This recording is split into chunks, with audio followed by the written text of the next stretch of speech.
Actually, I really liked the company I was working for when I came out to California. I had worked for them for several years in Chicago, and then I got transferred out here. I had worked for them for about 5 years out here.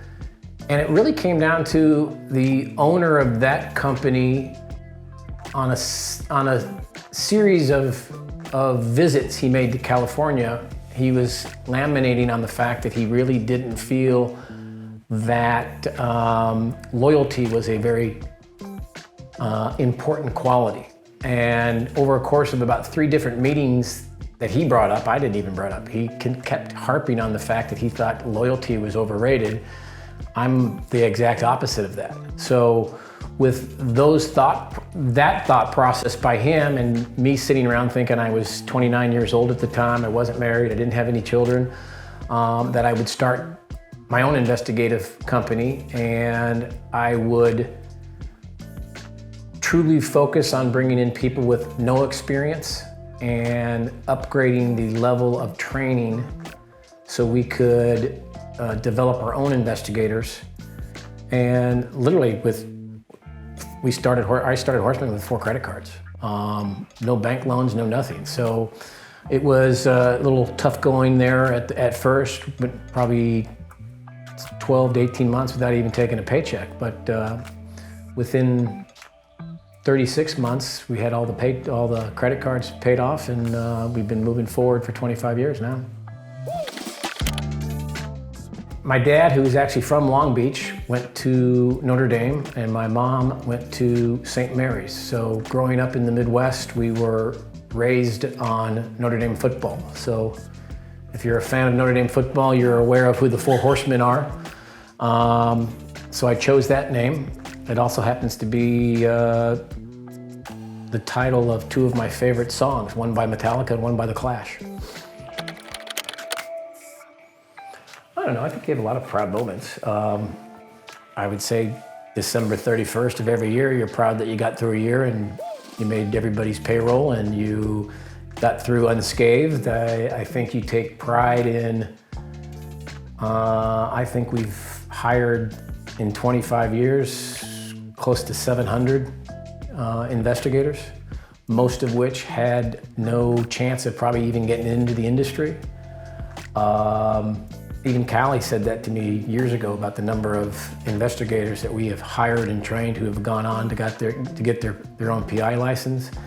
You're proud about the people that have come and gone and are working in the insurance industry. A CCW is a concealed weapons permit, and if you have one, you can't work at Horsemen.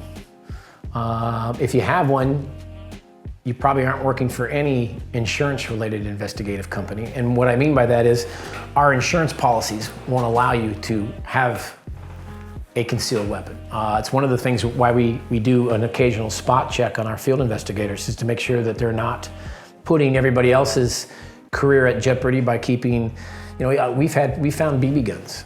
They're BB guns, but they still look like guns. I've been in some really bad areas in the world, and I've been in some really tricky situations, and I've never had to use a gun. And I figure most people who, and I don't know, Ed, you tell me, most people who get shot probably don't know how to use a gun anyway. So I don't know if it's going to make a big difference. False sense of security. Yes. Yes. That's something that if you desire to take a class or a seminar that is related to our industry, just seek out Jasmine.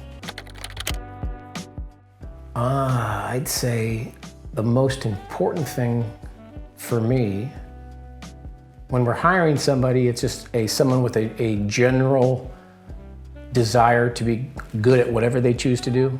We're looking for somebody that appears to have a authentic interest in investigations. As that person translates into being an employee, I think the most critical thing for me is consistency. Even if you're consistently bad, that is not bad for us. Meaning, I think the hardest thing to manage is an individual who's having a good day one day and a bad day the next day. And as an account manager or as a field supervisor or whatnot, you're not sure exactly what you're going to get in the field. So I'm a big proponent of people who consistently do their job well. If you consistently do your job poorly, you probably won't be working here a whole lot, but at least we know what we're getting.